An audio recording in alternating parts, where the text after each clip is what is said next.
গতকাল আমি আর তিয়াশা দুজন মিলে একটু বেরিয়েছিলাম।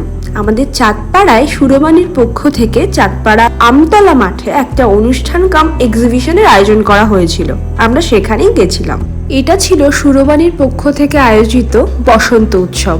ওখানে গিয়ে তিয়াশা নিজের জন্য একটা কুর্তি দেখে নিচ্ছিল, বাট আমাদের কিছুই পছন্দ হয়নি তেমন, তাই আমরা কিছু কিনিও নি।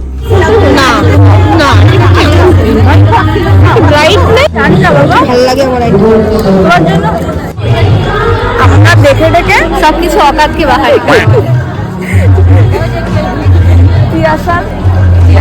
এই লোকজন আমাদেরকে দেখছে, আমরা ব্লগ করছি গাইস।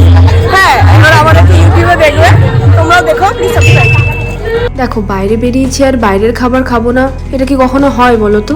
তো ওখান থেকে বেরিয়ে আমরা প্রথমে চলে গেছিলাম চাঁদপাড়া PH7-এ, যেটা আগে হাফ অ্যান আপ ছিল। সেটা খেয়েও আমাদের শান্তি হয়নি। আমরা তারপর চলে গেছিলাম সোজা হইচইতে। সেখানে গিয়ে ফ্রাইড রাইস আর বাটার গার্লিক চিকেন খেয়ে আমরা চলে আসি। বাই, সাবস্ক্রাইব করতে ভুলো না কিন্তু।